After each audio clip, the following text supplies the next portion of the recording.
안녕하십니까. 평생투자 파트너입니다. 오늘이 8월장이 이제 마지막 날이었잖아요.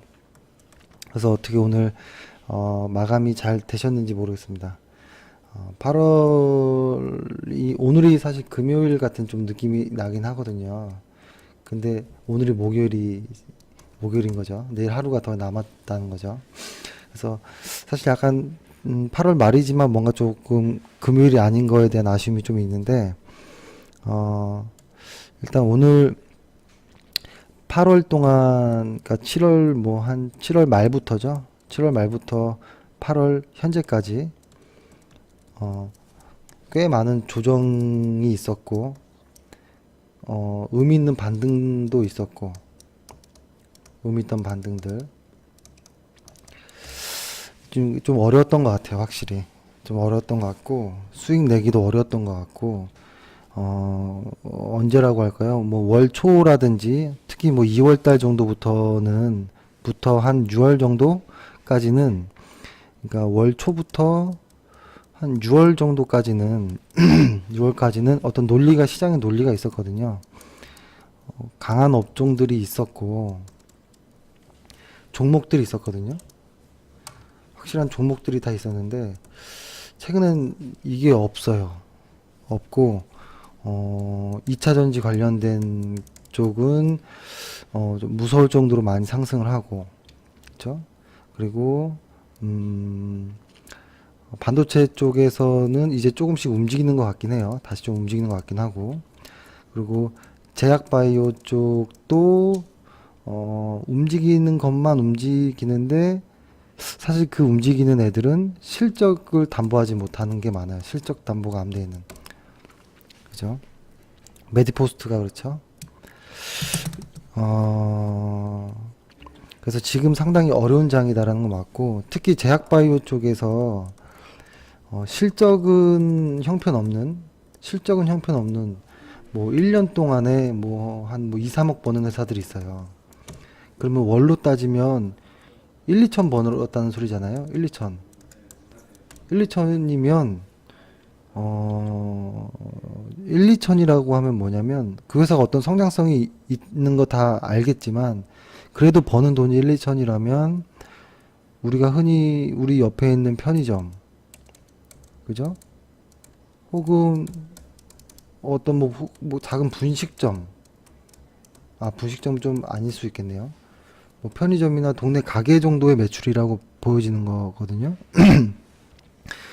그래서 그런 쪽은 못 들어가겠어요. 확실하게 못 들어가겠고, 일단은 과거에도 그랬고 IT 쪽, 반도체 쪽이 어느 정도 조금 눌려질 때 반대급부로 제약바이오가 항상 좀 올라갔던 면이 있는데요. 그래서 요거를 잘 균형을 잡아야 돼요. 이쪽으로 매수를 하고 있다가도 이쪽에서 반등의 무언가가 나오면 물량을 빨리 덜 던지해서 일로 좀 와야 되거든요. 근데 그게 쉽진 않죠. 그래서 일단 8월장을 좀 정리하자면, 시장은 어려웠다라는 거였고, 그리고 고객분들, 회원분들 잘 참으셨다, 이런 말씀드리고, 그 다음에 주도주가 아직 나와 있지 않기 때문에, 주도주가 없었기 때문에 어떤 개별적인 이슈나 개별 종목들을 단기 매매를 좀 했었잖아요.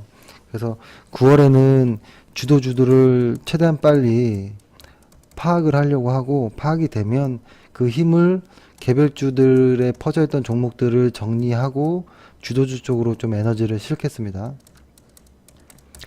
그렇게 해서 좀 심플하게 종목은 저는 한 5개 정도가 적당하다고 하는데, 규모가 있으니까요. 한 10억 이상 정도 가면 한 10종목 정도까지는 하고, 인력 정도는 5 정도 종목이면 충분하다고 보여지거든요.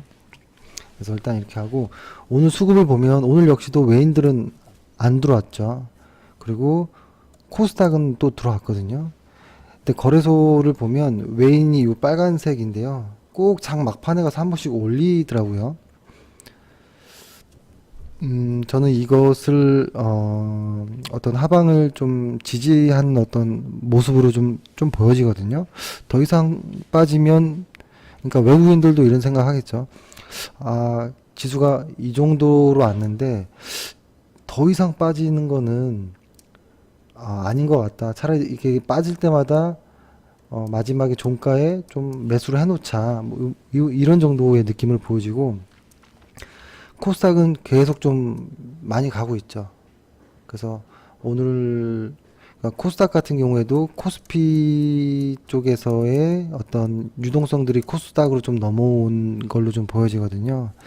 근데 이것들이 아직은 수급이 꼬여 있다라는 거예요. 지금 전체 시장이 그래요. 아주 잘 나가는 몇 개 종목 빼고는 수급이 다 꼬여 있어서 이 수급이 풀리는 데는 시간이 걸릴 거예요. 그래서 어, 아마 9월 달에는 잠시만요. 예를 들어서 9월 달에 어떤 수급이 제가 코스피를 한번 보여드릴게요. 코스피를 한번 보여드리면 지금 코스피 지수잖아요. 9월 달에 여기 이렇게 험악하게 내려왔던 어떤 이 매물들의 이 수급들이 풀리려면 횡보의 모습을 보일 수도 있고 바로 가기는 좀 쉽진 않을 것 같긴 한데요. 그래도 어떤 의미 있는 거래량이 나온다면, 그렇죠. 제가 좋아하는 그 거래량이 동반이 된다면 시작이라고 보겠습니다. 다시 랠리의 시작이라고 보겠고, 그 전까지는 물량을 많이 실지 않을 것입니다. 많이 실지 않을 것이고, 단기 매매도 물량을 많이 실지 않을 것이고, 그래서 조금 답답하시겠지만 조금 더 안전하게 하자라는 좀 말씀을 드리겠습니다. 그래서 지금 코스피의 모습을 좀 보고 수급의 모습을 보면 이게 어렵게 표현할 필요는 없다라고 생각하고, 제가 보기에는 이렇게 자꾸만 수급이 아직 덜 풀리는 이런 상황이 오면 횡보가 9월 달에 이어질 수도 있다. 이런 말씀 드리고, 하방만 지지된다면 상승이 아닌 횡보라고 한다면 분할 매수 충분히 가능하니까 9월부터는 최대한 주도주를 찾는데 노력을 하겠습니다. 그리고 저희 회원분들께서도 좋은 아이디어가 있으시면 언제든 저랑 같이 이야기하면서 좀 하셨으면 좋겠습니다. 왜냐하면 저희 회원들 분 중에 각 업종마다 다 현역에 계시는 분들이 많기 때문에 저는 항상 서로 의견을 주고받고 하거든요. 그래서 항상 문이 열려 있다라고 말씀드리고, 일단은 오늘은 시황은 요 정도로 좀 심플하게 할게요. 심플하게 하고, 그 다음에 오늘의 특징주를 좀 볼게요. 특징주를 보면 오늘도 역시 포스코 캠텍이 꽤 많이 상승했죠. 8% 넘게. 근데 사실 포스코 캠텍 같은 경우에는 요때 추천을 하고 7월 10일 정도에 추천을 하고 제대로 못했어요. 왜냐면 너무 급작스럽게 많이 올라와서 물량을 실을 순간이 없었고, 물량을 실으려고 했던 이 순간은 또 시장이 꺾이는 순간이었거든요. 그래서 그때 기억나실 거예요. 시장이 꺾였기 때문에 추가 매수는 하지 않겠다라고 했거든요. 근데 시장이 회복하는 동안에도 계속 상승을 하는데 아마 2차 전지 쪽도 한 번에 어떤 물량이 조금 수급이 좀 해결이 돼야 될 거예요. 계속 더 가려고 한다면. 왜 그러냐면 요 수급선을 보세요. 수급선. 지수랑 같이 가고 있죠. 이렇게. 이거는 좀 위험할 수도 있다라는 거예요. 근데 이 위험, 그러니까 흔히 버블이라고 하는 거 있잖아요. 이 버블에서 수익이 가장 많이 나와요. 그래서 이 버블이 위험하지만 수익률이 가장 높은, 가장 센. 그래서 좀 경계해야 될 부분은 확실히 있는 것 같아요. 그리고 보면 YMC. 그러니까 이것도 FPD의 그 어떤 소재 제조업체이잖아요. 그죠? 그러니까 LCD, 뭐 OLED 그쪽 제조 공정 안에서 증착 공정에 필요한 뭐라고 할까요? 그를 어떤 배선재의 어떤 재료인 패키징 하는 거 그죠? 그러니까 이쪽의 사업을 영위하는 곳인데 이 회사도 마지막 추천했던 게 한 7월 7일 정도네요. 그죠? 7월 7일 날 추천하고 추천을 못 했어요.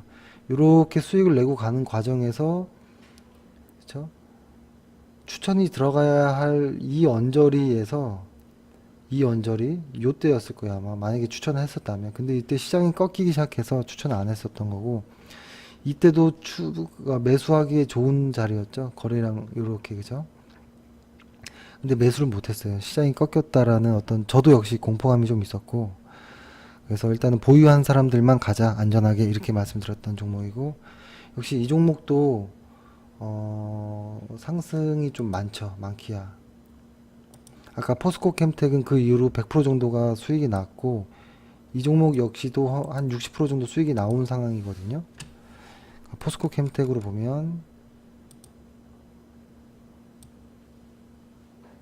110% 정도가 수익이 났거든요. 근데 이만큼 버틴 회원분들은 저희가 연락을 해보면 뭐 절반 정도가 있으신 것 같아요. 끝까지 버티신 분들. 그래서 그분들은 아마 계좌가 꽤 많이 플러스가 돼 있지 않으셨을까라는 생각이 들고 테크잉도 이때 한번 추천하고 추천을 못했던 종목 그죠. 그 대신에 50일 이동평균선을 깨지 않으면 보유하자라고 했었던 종목인데 오늘은 꽤 많이 회복이 됐던 모습이었고 요 자리에서 요렇게 가면 이거 역시도 다시 이제 한 10% 정도 수익권으로 올라왔거든요. 그러니까 이 종목도 이때에 매수하고서 거의 그 매수 가격보다는 많이 빠지진 않았는데 계속 등락을 거듭했어요. 심할 정도로. 근데 지금은 오늘의 모습은 아주 좋았다라고 말씀드리고 FNF 역시도 요 당시 때 아이고 요 당시 때 이렇게 두 번의 추천 이후에 시장이 꺾이는 과정에 있었기 때문에 추천 안 했는데 그 이후로 잘 올라가 줬던 종목. 그리고 이 종목은 조금 뭐라고 할까요? 매도하신 분들도 좀 있고 보유하신 분들도 좀 있어서 그러니까 이게 시장이 약하다 보니 주변의 종목들이 좀 오르는 거예요. 이 종목이 이렇게 크게 급등할 이유까지 있을까 할 정도예요. 그죠? 그러니까 보유해서 수익이 나서 좋긴 한데 좀 의구심이 드는 거예요. 이렇게까지 올라갈 종목인가 하는 정도. 그리고 최근에 이제 저희가 좀 추천했던 것들 보면 이때 추천을 했었고 오늘 정도 다시 좀 회복하는 모습. 그래서 오늘 정도가 사실 매수하기 좀 오늘도 좋은 날이었는데 단기로 했기 때문에 추가 매수는 안 하려고 일부러 한번 추천하고 오늘 자리에서는 추천을 안 했었고 아마 이거는 신고가를 저는 돌파할 거라고 생각을 합니다. 9,200원을 좀 그때까지 홀딩 하셔도 좋을 것 같고요.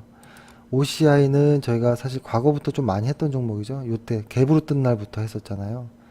그리고 한번 눌렸을 때 이때 손절이 종가상으로 기다렸던 분들 손절이 안 나왔었던 구간 이 구간이었고 한 5% 정도가 훅 빠졌어. 매수 가격보다 5%까지 빠지고 다시 반등했잖아요. 그래서 이때 마지막 추천하고 요때 이렇게 들어왔었죠. 근데 오늘 아주 의미 있는 조금 모습이 나왔던 것 같아요. 아주 거래량도 좀 좋았고, 그러니까 일단 어떤 박스권을 좀 해결하는 모습. 이거 한번 기억나시죠? 제가 어제 방송에서 말씀드렸던 것처럼 매물대를 활용하는 거 한번 말씀드려 볼게요. 요 날이 매물 거래량이 가장 많았던 날, 요 날을 한번 그려볼게요. 제가 이렇게.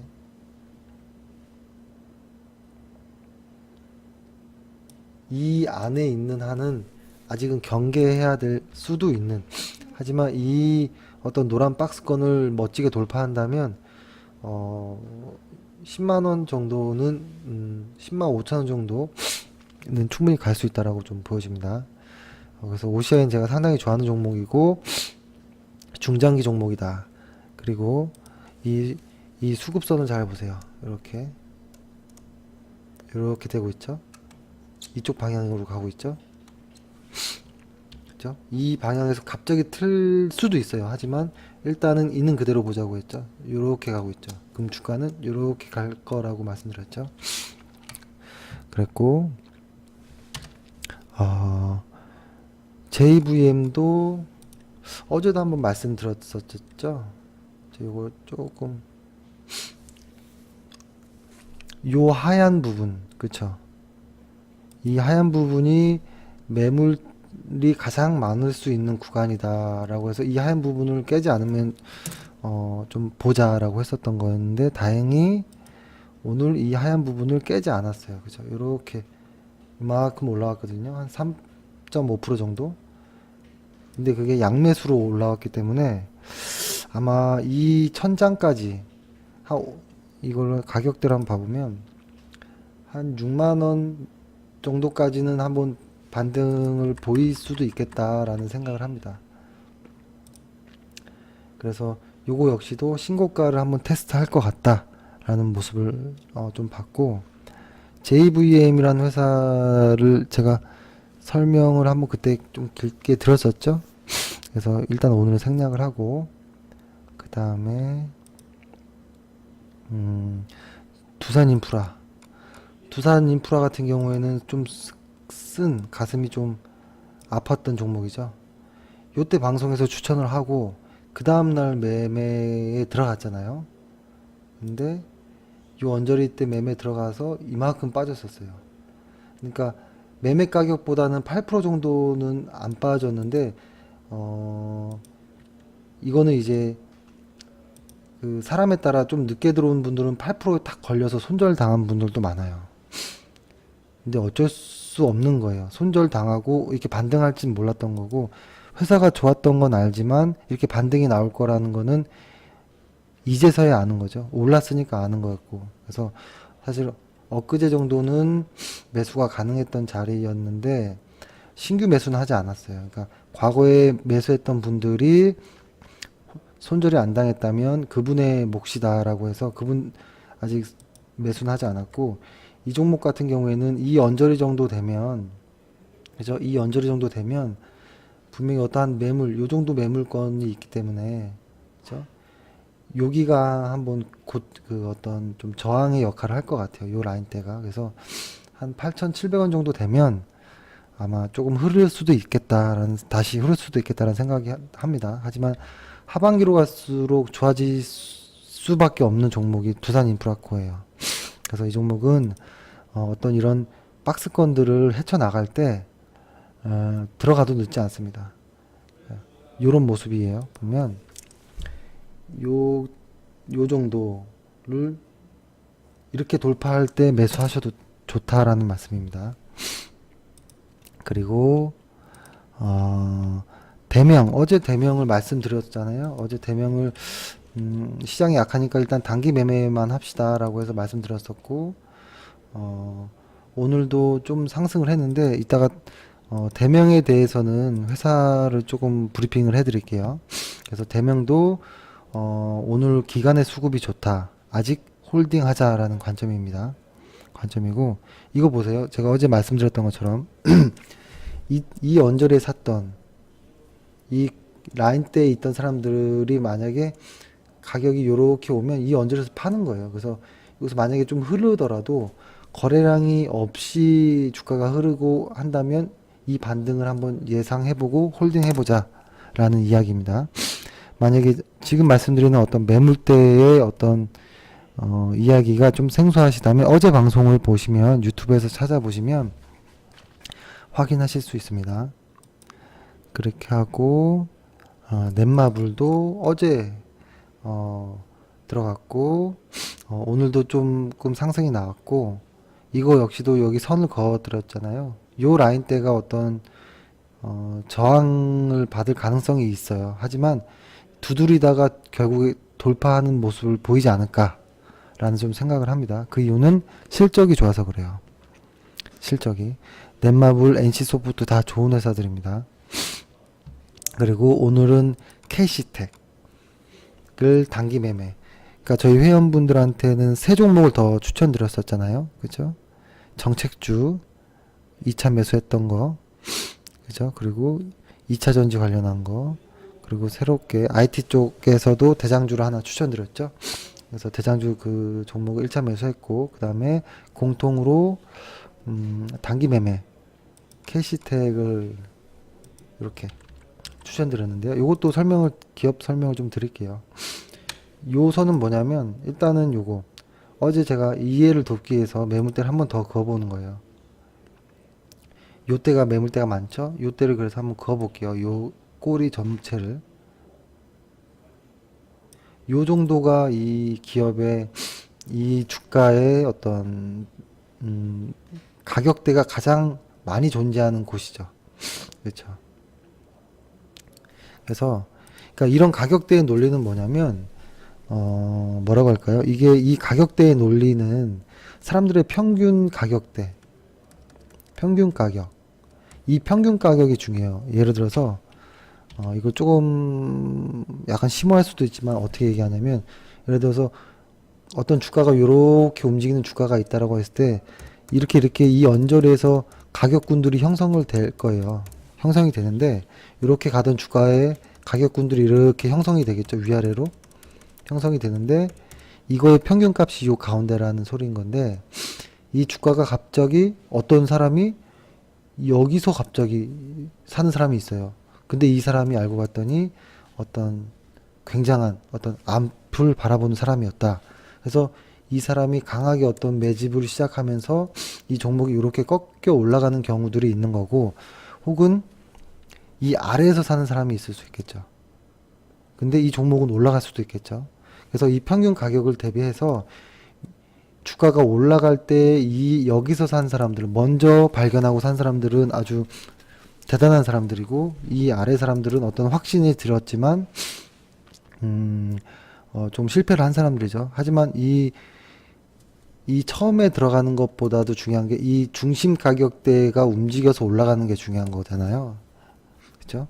그래서 그런 논리가 볼린저 밴드도 이런 논리가 있는 거죠. 그죠? 볼린저 밴드도 그죠? 그래서 주가들이 보통 이런 식으로 올라가잖아요. 볼린저 밴드를 타고 올라갈 때. 그죠? 그죠? 이렇게 해서 이렇게 가잖아요.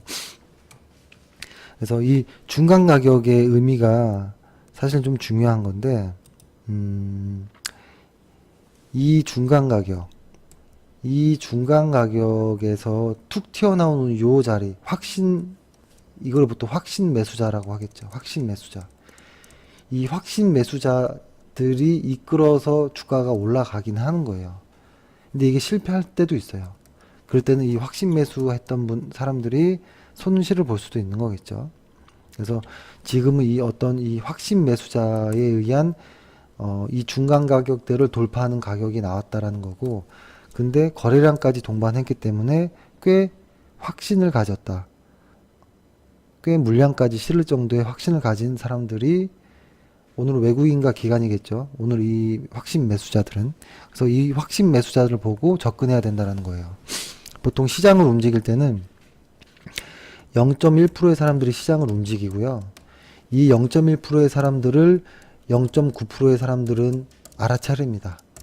그리고 나머지 이게 총 1%죠. 그러니까 99%의 사람들은 그냥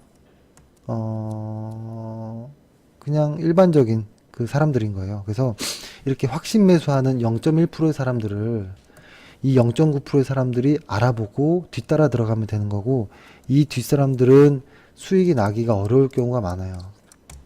그래서 저희도 이런 0.1%의 사람은 못 될지언정 이 0.1%의 사람을 찾아내기라도 해보자라는 어떤 목표가 좀 있거든요.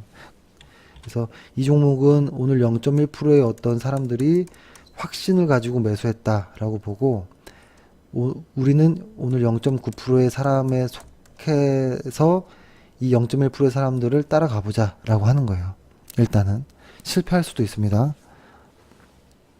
하지만 가보자라는 거고, 이 종목은 예, 다시 한번 제가 이 설명을 좀 드릴게요.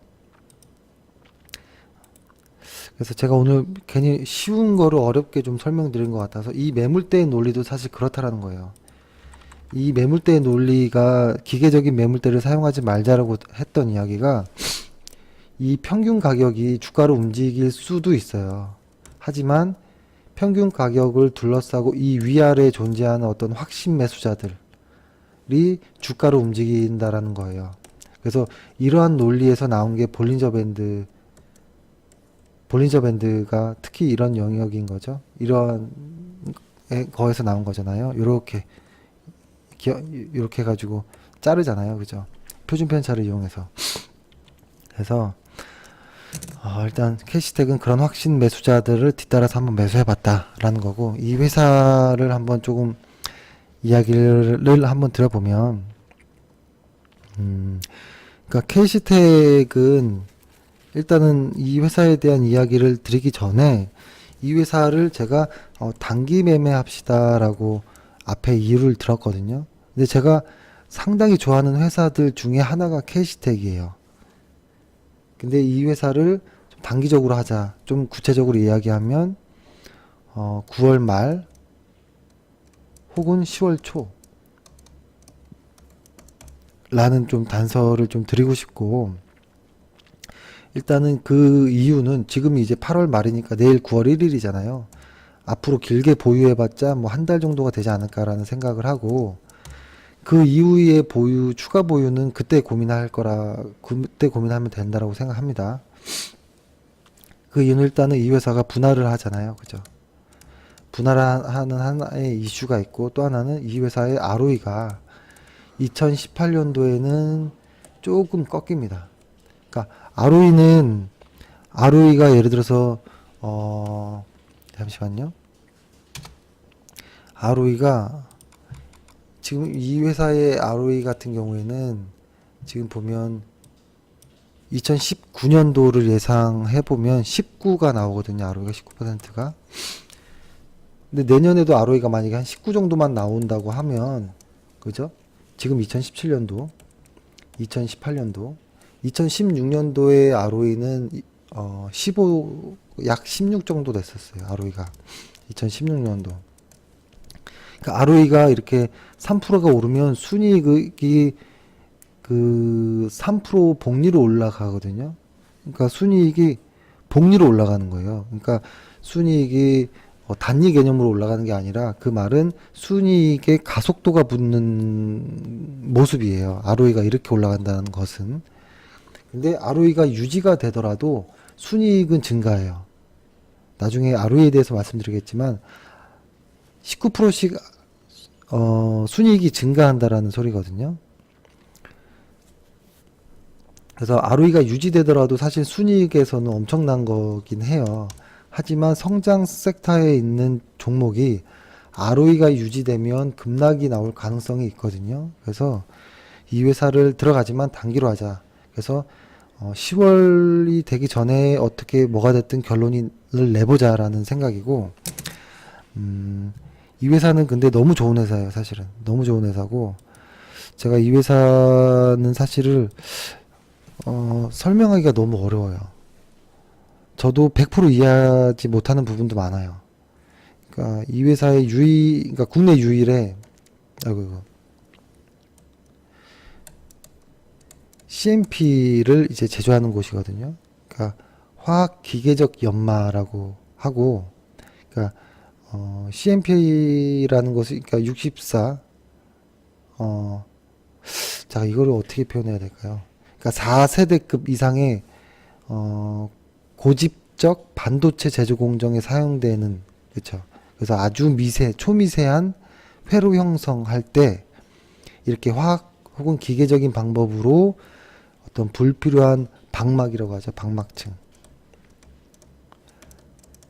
방막층을 아주 높은 효율로 연마하는 공정을 이제 CMP라고 하는데, 국내에서 유일하게 해낸 거죠. 그러니까 원래는 이런 기술이 다 해외에서 가져왔고 수입해 오잖아요. 해외 기술력에 의존했던 공정인데 국내에서 유일하게 해낸 기업이 KC텍이다 라는 거고, 이 회사는 사실 기술력은 두말할 필요 없죠.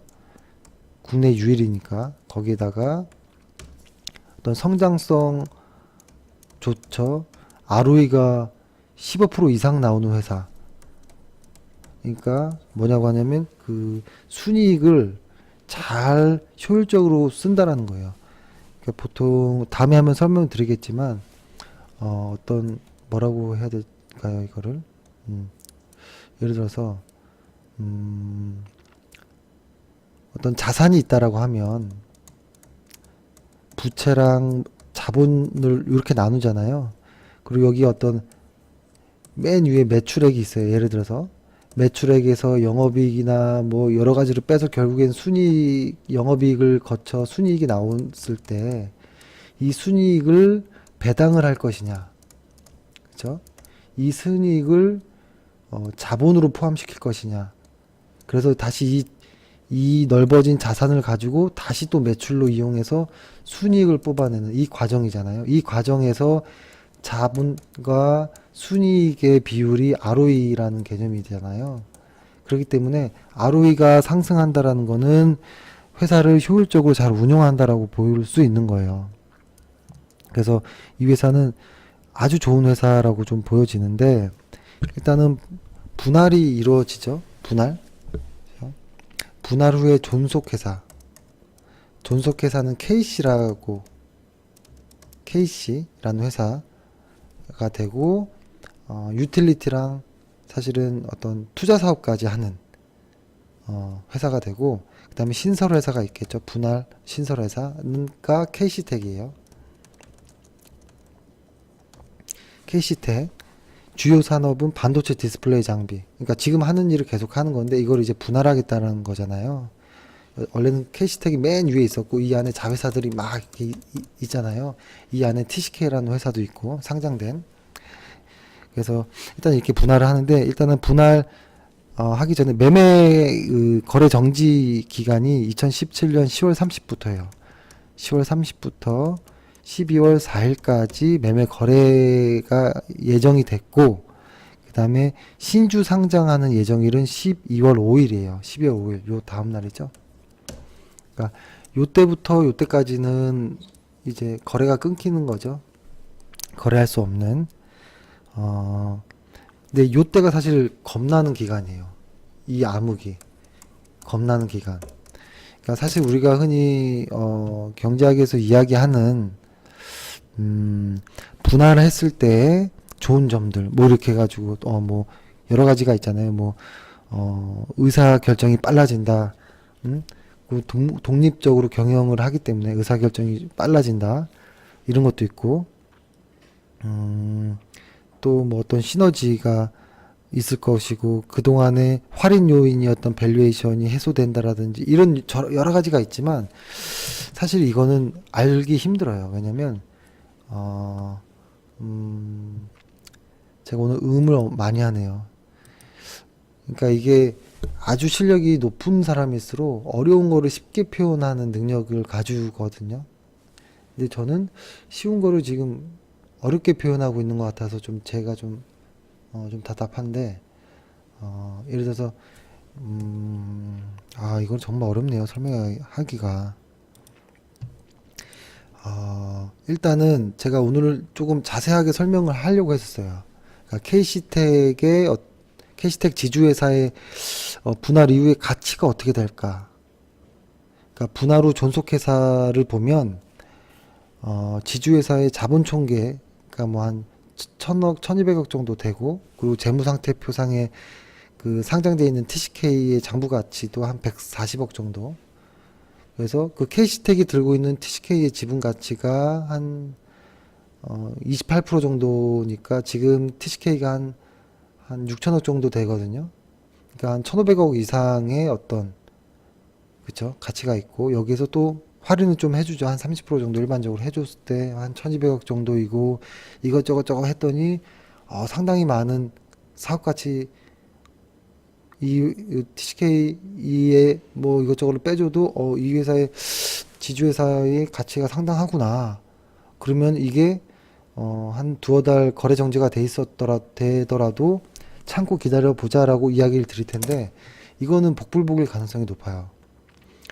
왜 그러냐면 만약에 KC텍이 아주 훌륭한 회사라는 걸 현재는 인정해요. 인정하는데 지금 쭉 이렇게 이쪽 반도체 업황이 이렇게 쭉 가고 있다가, 지금이 8월이잖아요. 8월 말. 근데 10월부터 들어간다고 했죠. 10월 30일부터.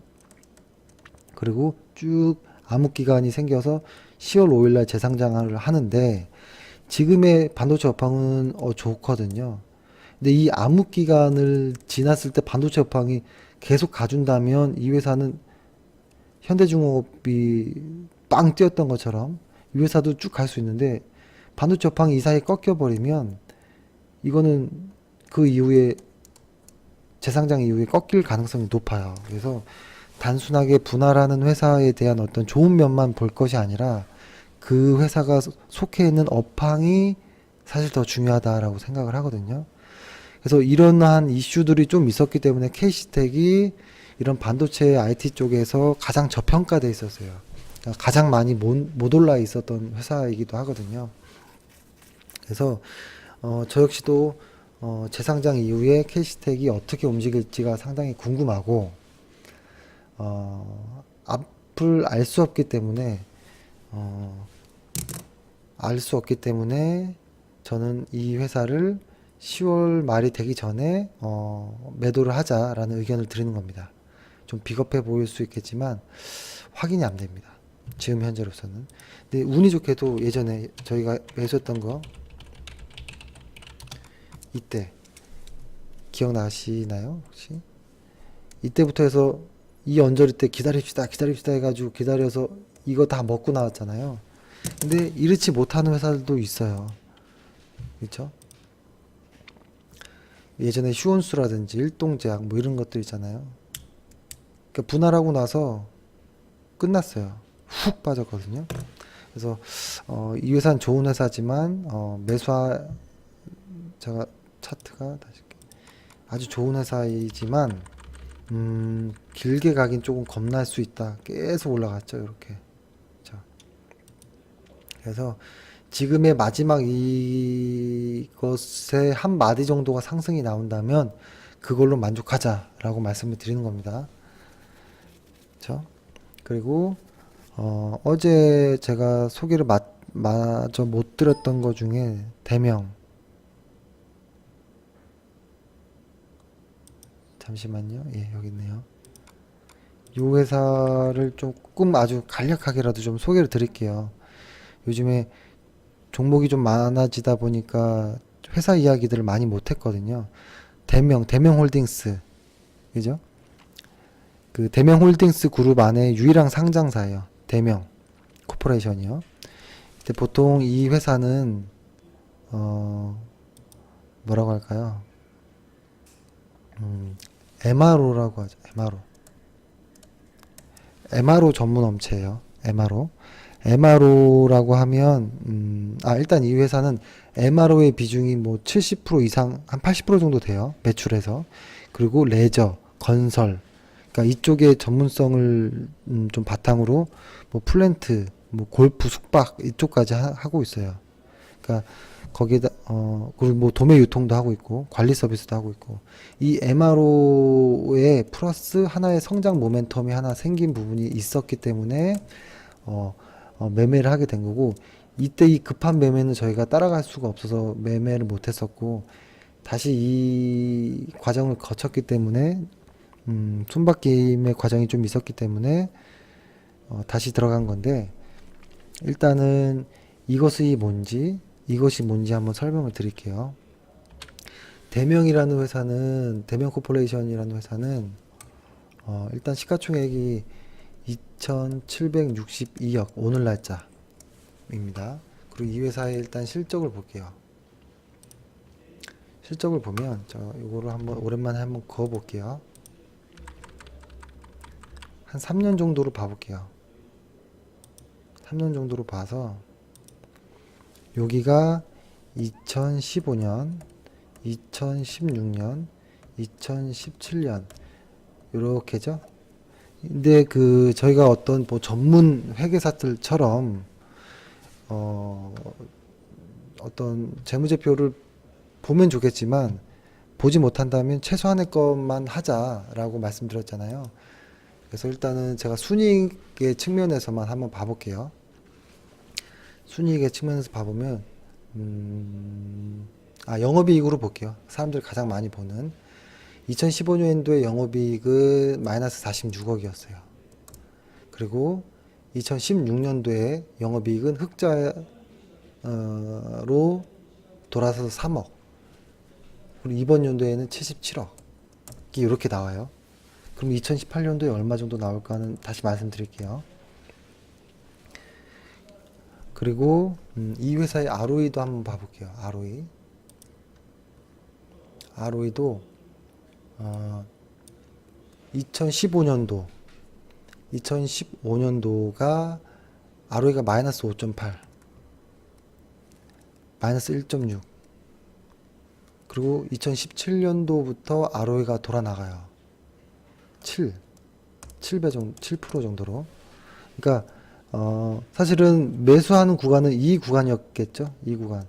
이렇게 수익이 확 커지는 적자에서 흑자로 돌아서는 구간도 매수 구간이 맞아요. 하지만 ROE가 돌아서지 않았기 때문에 진짜 매수 구간인 ROE가 마이너스에서 플러스로 전환되는 이 구간이 매수 구간이었고, 분기 실적으로 한번 보면 3분기에서 이제 돌아나가기 시작해요. 3분기에서부터.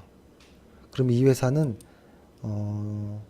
그러니까 2분기부터 3분기가 아니죠. 2분기부터 돌아나가기 시작하거든요. 영업이익과 순이익이.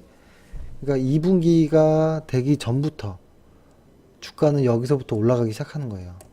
그렇죠? 그래서 요거를 제가 한번 지워 볼게요.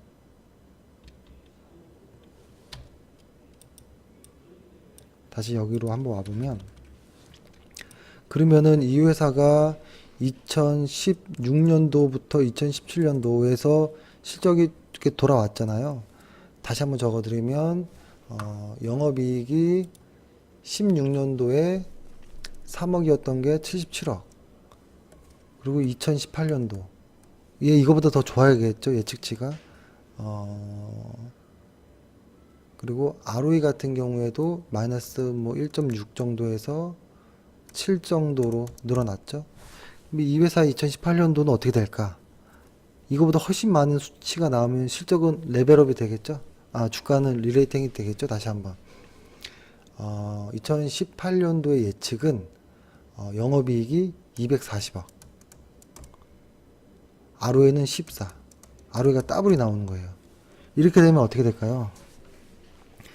2018년도부터 이렇게 실적이 돌아 나간다라고 하면 제가 말씀드렸죠.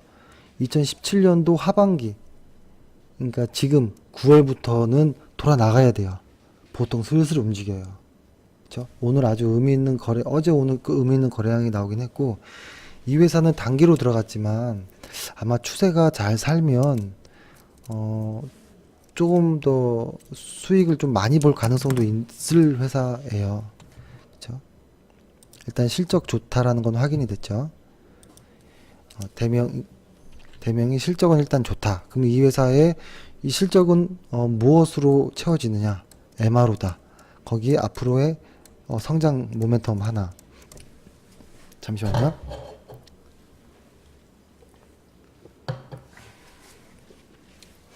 MRO라고 하면 유지보수 운영을 말해요. 그러니까 이거를 뭐 메인터넌스, 뭐 리페어, 오퍼레이션 해가지고 유지보수 운영을 하는 거를 이제 MRO라고 하는데, 기업 입장에서는 생산과 직접 관련된 원자재 있죠. 를 제외한 소모성 자재를 이제 이르는데, 일반적으로 뭐 사무용품 이런 거 되겠죠. 사무용품, 청소용품, 공구, 기계부품 뭐 이런 것들이 있어요. 이런 소모성 자재를 말하는 거예요. 근데 최근에는 어떤 소액 설비 뭐 어떤 서비스까지도 어떤 좀 개념이 좀 넓어지고 있는데, 이런 MRO는 기업 운영에 있어서 제조 원가에서 차지하는 비율이 한 10% 정도, 10 혹은 20% 정도 돼요. 통상. 생각보다 적진 않아요. 그죠? 근데 이게 주기적이지가 않아요. 항상. 비주기적이기 때문에 어떤 구매하는 데 있어서 수요 예측이 안 된다라는 게 가장 단점이에요. 그래서 회사에서 보면 시스템을 만들 수가 없어요. 그래서 효율적으로 어떤 원가를 조절하기가 어려워요. 그게 그러다 보니 긴급하게 구매하는 비율이 꽤 커져요. 40에서 50% 정도까지. 그렇기 때문에 사실은 비효율적인 거죠. 그리고 사실 이런 MRO에 관련된 것들이 종류가 너무 많다 보니까 구매 단가도 복잡하고 어떤 정형화되어 있지 않다라는 점이 MRO의 어떤 문제라서 일정 부분의 회사가 규모가 생겨지기 시작하면 이런 MRO 관리만 따로 이쪽의 인력과 비용을 좀 이렇게 효율성을 높이기 위해서 대행 업체를 쓰는 경우가 많은데 그런 대행 업체를 중에 한국에서 거의 이제 가장 좀 잘한다 싶은 회사가 이 대명이라는 회사예요. 대명 코퍼레이션. 이게 뭐 대단한 사업이냐라고 볼 수 있거든요. 대단하진 않아요. 하지만 현금 흐름이 계속 돈다라는 거. 꾸준하게 현금이 계속 돈다라는 거가 이 회사의 어떤 새로운 성장 모멘텀에 지원할 수 있는 어떤 좀 여유 있는 현금 흐름들이 생길 수 있다라는 것이 좀 좋다라는 거죠. 그래서 일단은 이렇게 좀 안정적인 어떤 사업 구조 안에서 성장 모멘텀이 하나가 더 있어요. 그러니까 안정적이기만 하면 회사 주가는 뜨지 않아요. 안정적인데 거기에 이거 뭐야 할 정도의 뭔가 나와야 돼요. 그게 이제 뭐냐면 일단은 이 회사에 뭐 실적이 안 났던 부분을 조정을 해서 없애버렸다든지 웨딩 사업부 같은 경우에 이런 거를 일단 빼고 하나 말씀드리면 이쪽에서 오션월드 베트남이 나와요. 이제 오션월드 베트남.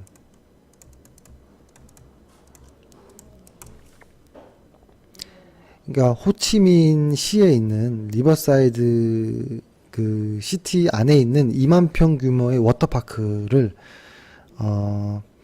하반기에 착공을 해서 19년도에는 아마 오픈이 되는 거예요. 그래서 이게 완공이 되면 한국보다 어떤 낮은 객단가에도 불구하고 그 베트남은 계속 따뜻하니까 연중 무휴로 돌릴 수가 있다라는 거고, 그죠? 지금 현재 국내 오션월드 수준의 매출액 그 영업이익 정도가 나온다라고 예상을 하는 거예요. 그러니까 그냥 하나의 성장성이 생겼다라는 거죠. 그래서 아마 이 회사의 어떤 주가가 반등할 여지가 충분히 있다라고 보여지는 거예요. 그래서 하지만 이 회사도 역시 코스피 시장 안에서 보면 코스닥 시장 안에서 보면 그러니까 이 회사는 코스닥이죠. 안에서 보면 주류는 아니죠. 그렇죠. 주류는 아니에요. 시가총액이 2,700억 정도 밖에 되지 않기 때문에 이런 회사에 물량을 많이 실을 수는 없어요. 그래서 물량을 적게 실 때 지금 시장이 약세인 구간에서 좀 기술적인 매매를 해보자라고 한 거고 단기적으로 매매는 하지만 회사 자체는 좋은 회사라는 거예요. 좋은 회사고. 그래서 이렇게 설명을 드렸고 오늘 역시도 또한 외국인들이 좀 강하게 들어왔거든요. 그래서 일단 기관들이 강하게 들어왔기 때문에 이런 회사들은 기관들이 주도하는 회사거든요. 특히 이 회사는 기관의 비중이 많아요. 물량에서. 그래서 기관의 물량을 보면서 스탑 라인을 잡을 필요가 있어요. 그래서 만약에 조금 불안하신 분들은 10일 이동평균선을 따라서 쭉 따라가다가 10일 이동평균선을 해치면 매도해도 됩니다. 아니면 적어도 50% 정도 이익 실현해도 되고요. 그리고 또 하나의 방법은 매수한 것보다 한 5% 정도 이상의 수익이 나오면 절반을 이익 실현하는. 그리고 매수했던 가격에 손절가를 올려놔 버리면 더 이상 손실은 없는 그죠? 그렇게 해서 따라가도 되고. 그래서 이렇게 말씀드렸고, 지금 벌써 시작한 지 좀 됐네요. 50분 정도 됐고, 제가 일단은, 오늘은 요 정도까지 하고, 내일의 관심주 정도만 쭉 불러볼게요. 여기 나와 있는 것들, 요렇게 내일의 관심주예요. 내일의 수급과, 그러니까 회사는 다 좋은 회사예요. 근데 그러니까 회사가 좋은데 수급까지 붙으면 들어가 볼 필요가 있겠죠. 그래서 일단 종목만 좀 불러드릴게요. 지금 했던 K시텍, 용평 리조트, 진성 TC. 진성 TC는 좀 의미 있는 자리에서 반등이 나와준 것 같은데 아직은 거래량이 좀 약해요. 그리고 하나머티리얼즈도 어느새 이 눌림을 다 극복하고 있어요. 은근살짝. 그리고 요 수급선이 이제 꺾였죠. 그래서 이 회사는, 그리고 오늘 의미 있는 거래량까지 나왔거든요. 오늘 매수하기에는 좀 부담되는 가격이어서 매수가 안 들어갔지만, 만약에 내일 조금 눌려준다면 저는 이거를 조금 관심 있게 봐요. 하나머티리얼즈 아주 좋은 회사예요. 그리고 포스코도 큰 한 차례 상승이 있었고 어떤 조정을 좀 겪었지만 거래량이 없는 조정이었고, 오늘은 다시 시작한다라는 상승 양봉 하나가 나온 거예요. 포스코도 괜찮고 대원제약도 쭉 눌렸죠. 그러니까 실적이 담보된, 돈을 버는 몇 개 되지 않는 회사가 대원제약이에요. 근데 대원제약이 아마 바닥을 좀 다지는 것 같아요. 다졌고 다시 어느 정도 상승은 올 것 같은데, 이거는 정말 단기 매매로 보여져요. 하지만 좋은 회사이다. LG 디스플레이도 지금 좀 바닥을 다지는 모습이 좀 나오고, 오늘 오늘 역시도 어떤 수급에 어떤 좀 변곡이 좀 있었어요. 외국인과 기관과, 하지만 거래량이 부족했기 때문에 좀 더 봐야 될 필요가 있었고, 한화도 좋은 종목이고 저희도 매수가 들어가 있는 종목이잖아요. 그죠? 하나도 지금 눌려 있을 때 좀 관심 있게 보자. 하지만 아직 매수하기는 살짝 겁이 조금 나요. 지금 자리에서는 신규라면. 그리고 LS전선 아시아도 이 50일 이동평균선을 깨지 않는다면, 그리고 수급이 지금 좀 꼬였기 때문에 올라가지 못하는데, 이 수급만 해결된다면 이것도 한 번 정도는 반등을 할 것이다 라고 보여집니다. 한국자산 신탁도 지금 바닥을 좀 다지는 모습인데, 이 적어도 여기는 돌파된다면 한번 들어가 볼 수도 있겠다라는 생각을 합니다. 그리고 CJ 프레시웨이도 기분 좋게 여기서 딱 반등이 이루어졌고, 근데 아직은 거래량이 조금 불안하다라는 정도. 하지만 관심주예요. 비아트로는 이 악재들이 다 해소되는 과정이다. 그리고 비아트로는 제가 여러 번 말씀드렸지만 2분기 실적이 3분기로 이연됐기 때문에 실적이 없어진 게 아니었던 거예요. 근데 거기에다가 이쪽에 그 내부자들의 어떤 대주주들의 생각 없는 매도로 인해서 욕을 한번 많이 먹었죠. 뉴스가 많이 됐죠. 급락을 했는데 이게 다시 지금 회복되는 것 같긴 해요. 하지만 이 강한 이 매도세를 뚫으려면 강한 매수세가 들어와야 되는데, 그래서 일단 좀 보자라는 거고, 도이치모터스도 이게 보면 이 신고가 자리는 한번 나올 것 같아요. 신고가 자리. 그쵸? 그래서 요거를 매물대로 한번 제가 표현해 볼게요. 요 날의 거래 실렸던 요 때 있죠. 요 구간을 딱 버티더라고요.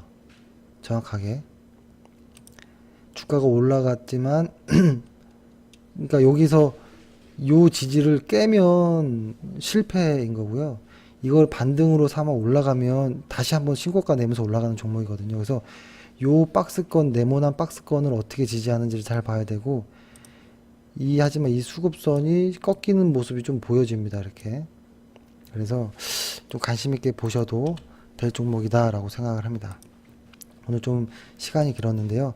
8월 한 달 고생 너무 많으셨고, 9월에는 멋지게 화이팅 하겠습니다. 오늘 방송 재밌게 보셨으면 좋겠습니다. 궁금하신 내용은 언제든 댓글 남겨주시면 모든 댓글에 대한 어떤 거든지 다 말씀을 다시 한번 드리겠습니다. 오늘 하루 고생하셨습니다. 감사합니다.